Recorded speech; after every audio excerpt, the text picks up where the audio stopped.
जय जगन्नाथ। नमो नमः। मम प्रिय मित्राणि मुझे श्री आचार्य आपण मानक समस्त को संस्कृत शारदा चैनल को बहुत बहुत स्वागत। आज आपण मानक पई एक अपडेट रही। तो आपण माने समस्त जानती एसएसबी ओडिशा लेक्चरर एग्जाम 2024 रो केस स्टेटस को नहीं आपण माने समस्त निश्चित भाव अपेक्षा रही। तो रहा स्वाभाविक कारण वर्षे उपर हो गला एग्जाम कौटी ना कौटी एग्जाम केवल ही हियरिंग डेट पर डेट हो आसूची। तो आज आपण मानक पई अपडेट रही जे एसएसबी ओडिशा लेक्चरर एग्जाम 2024 रो एडवर्टाइजमेंट जो नंबर बाहरी थिला ता परठू एग्जाम करा जाय नहीं एवं तीनोटी केस डिवीजन बेंच रे चली। आज जेहेतु आपण मानक कही पूर्व वीडियो रे जे हमर 21 एप्रिल रे आपणकर एग्जाम रो हियरिंग रही हाईकोर्ट ऑफ ओडिशा रो डिवीजन बेंच रे। तो आज हाईकोर्ट ऑफ ओडिशा रो डिवीजन बेंच रे आपण मानकर हियरिंग हेतिला। एता सहित तीन जण जो केस करिसेंती फर्स्ट होची डॉक्टर अमीर रंजन वारिक जे कि तांकर केस फाइल करिसेंती। एता सहित केस पिटिशनर मध्ये जो माने कि चाहिछंती कि नै हमर नेट पीएचडी मैंडेटरी न हो नॉर्मल पीजी एमए वा मास्टर्स डिग्री जो माने कंप्लीट करिसेंती हमर संस्कृत रे आचार्य कंप्लीट करिसेंती सेही माने ही केवल जेबळी भाबरे 2016 रो अप टू 23 पर्यंत एग्जाम करा जायथिला से बळे प्रकार करा जाऊ बोली। एता सहित थर्ड पिटिशनर हमर निजे एसएसबी मध्य जहा कि गवर्नमेंट मध्य तार गोटे केस फाइल करिछि। तेणु करी तीनोटी केस रो जो पिटिशनर मान अच्छा तीन जन प्रेजेंट थे। तो सहित आपण मैंने जानी जे जो एग्जाम हियरिंग उपरे किसी समय डिस्कसन करा जायतिला परंतु तार कौन कनक्लूजन आज आसे नहीं। परंतु आपण मानक गुड न्यूज ये अच्छी जे नेक्स्ट हियरिंग आपण मानकर 7 मे 7 तारिख दिन आपणकर नेक्स्ट हियरिंग रही डिवीजन बेंच रे। यह हूँ आपण मानक गोटे गुड न्यूज। एत सहित आपण मानकू मुझे कही रखापी चाहे जे एसएसबी लेक्चरर एग्जाम निश्चित भाव में जो 2024 एडवर्टाइजमेंट बा रिक्रुटमेंट आसीथिला एथुरु स्पष्ट होछि जे कोठी ना कोठी 2025 रे ही एग्जाम हम अर्थात अगस्त पर आपण मानकर एग्जाम हबार पॉसिबिलिटी देखा जाउछि। अगस्त पर आपणकर एसएसबी लेक्चरर एग्जाम कंडक्ट करि पारंती। तेणु करी आपण माने समस्ते आपण माने केबे भी होपलेस होंतु नहीं। तो निश्चित भाव में पेशेंस रखंतु एत सहित कंसिस्टेंसी बजाय रखंतु बार बार कहिछि। आ एत सहित आपण मानक पई मु एटा कहिबा पई चाहिबी जे हमर जो रिक्रुटमेंट आसुची बा अपकमिंग रिक्रुटमेंट आसुची बहुत सारा वैकेंसी बाहरिबो नॉन टीचिंग पोस्ट में सेति पई मध्ये आपण माने प्रस्तुत रुहंतु जहा कि 7900 पोस्ट बाहरिबा पई जाउची। आपण माननकु मध्ये प्रायतः समस्त अवगत थे कारण कहीं ना आमर higher education department press meet करी आपण को निश्चित भाव में कहुई आपण देखी थे टेलीविजन हो बा कौन भी सोशल मीडिया प्लेटफॉर्म हो। एत सहित मुझे संस्कृत शारदा चैनल में अपलोड करी जे आमर हायर एजुकेशन डिपार्टमेंट कौन कही। तेणुक 7900 पोस्ट नॉन टीचिंग पोस्ट बाहर आपण मानकर से आपण मैंने प्रस्तुत रुहतु। एत सहित जो मैंने जदि आम देखा एवं सुधा नेट और पीएचडी कंप्लीट कर सारी नेट क्लीयर कर सारी एत सहित पीएचडी कंप्लीट कर सारी तो आपण मैंने एमती हूँ ना जे एसएसबी लेक्चरर एग्जाम केबे बाहर एवं तो ठीक ठाक नहीं आम कहीं पढ़ापढ़ी करवा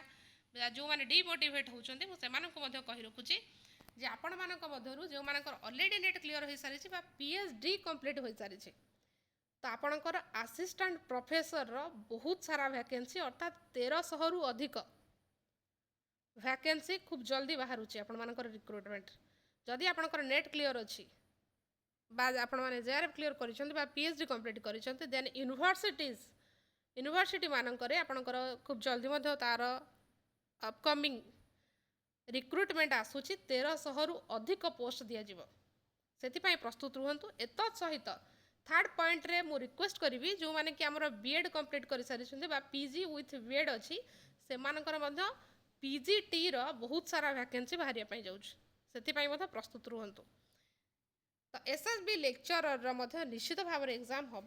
आउ तार नेक्स्ट हियरिंग को आपण माने निश्चित भाव वेट करथिबा सेति पई मु आपण मानको क्लियर कर देबा पई चाहे क्लियर इन्फॉर्मेशन इट रही छी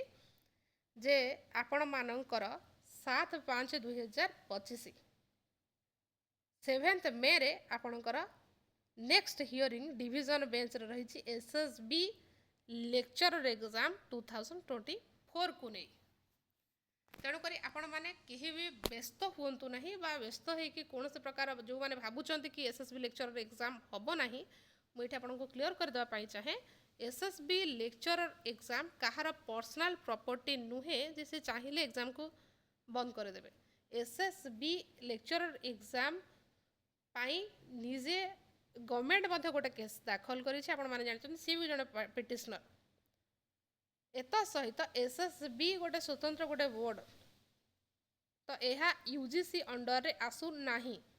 तेणुक आपण मैंने एसएसबी लेक्चर हेब नाही बोली जो मैंने भावुंट तो यह आप निश्चित भाव क्लीयर हो जाइए आ निसंदेह जे एग्जाम निश्चित भाव ही हम एत सहित आपण मान सामने एत गुड़े रिक्रुटमेंट आसवाई जाऊँच एत गुड़े वैकेंसी अच्छे आउ सबुठ बड़ कथा हूँ जो 786 पोस्ट बाहरी 2024 786 ताहा जहाँ जना पड़ुची कि ये 1500 रु अधिक 1500 रु एबव वैकेंसी आपण मानक पई आसी पारे कहीं ना 2024 रे ही बाहरी थिला ये जो 786 पोस्ट आ भितर अनेक सारा रिटायर्ड हो गले आउ आपण माने देखिथिबे जे एसएसबी लेक्चरर जो गुड़िक कि non government aided degree college मानक आमर नियुक्ति दि जाए तो समस्त non government aided degree college मानक खाली थिबा पदवी गुड़िकर मध्य तालिका करा जाइछि एथुरु स्पष्ट जना पड़ी जे केते गुड़िए कॉलेज रे अछि जो गुड़िक कि जीरो ही लेक्चरर अच्छा अर्थात गेस्ट फैकल्टी रे ही काम चलुछि जो माने गेस्ट लेक्चरर अच्छा गेस्ट फैकल्टी अच्छा से द्वारा ही केवल क्लास चलुछि तेणुक अनेक सारा वैकेंसी माने खाली पड़ी आम कहीपर तेणुक ह्यूज अमाउंटर आपण मानक वैकेंसी आसवाई जाऊँ तो यह थी आपण गोटे गुड न्यूज तो आपण मैंने निश्चित भाव में कंसिस्टेंसी बजाय रखु एत सहित बार बार कही रखुच्छी नॉन टीचिंग पोस्ट 7900 आपण मानक खूब जल्दी बाहर जो मानकर भी क्वालिफिकेशन अनुसार अच्छी तो से निश्चित भाव में से प्रति सजत्नशील हूँ एवं से निश्चित भाव में प्रस्तुत रुहतु एत सहित जो मानकर नेट पीएचडी ऑलरेडी कंप्लीट हो सारी नेट क्लीयर हो जाए से 1300 रु अधिक पोस्ट यूनिवर्सिटी मानक बाहर जाऊँ असिस्टेंट प्रोफेसर आपण मैंने एलिजिबल आपण मैंने अप्लाई करेंगे आउ देन आउ सबुठ बड़ प्रश्न जो एसएसबी लेक्चरर को नहीं आपण मान मन में जब प्रश्न थाए मुझे क्लीयर करदेवाई चाहूँगी नेट मैंडेटोरी हेब नाही बोली एपर्यंत ही संघर्ष करी आसुछंती समस्त पिटिशनर बा एपर्यंत केस से डिविजन रे गड़ी गड़ी चली आपण मैंने देखुं प्रक्रिया जहाँ भी जो समय अपडेट आसूची मु निश्चित भाव में आपण मान सहित शेयर करुँची तो आज ए टीचर आज ए फ्रेंड मु आपण मानक निश्चित भाव में अपडेट दे आसबि तो से आपण एग्जाम केबे हबरे समय नष्ट करंतु नाही अनेक सारा अपकमिंग रिक्रुटमेंट आसबार अच्छी से आपण माने प्रस्तुत रुहंतु आउ निश्चित भाव में अनेक सारा वैकेंसी बाहरुची आपण माने मध्य सेति प्रस्तुत थिले ही आपण एग्जाम क्रैक करेंगे तेणुक यह थिले आपण मानक पई गोटे छोटिया अपडेट एथि सहित नेक्स्ट आपण मानकर जदि कोनोसे क्वेश्चंस थाए बा आपण माने किसी शेयर भी करिया पई चाहउछन्ते देन आपण डेफिनेटली कमेंट सेक्शन में पुट अप करि परिबे तो एठी मु विराम नउछि धन्यवाद।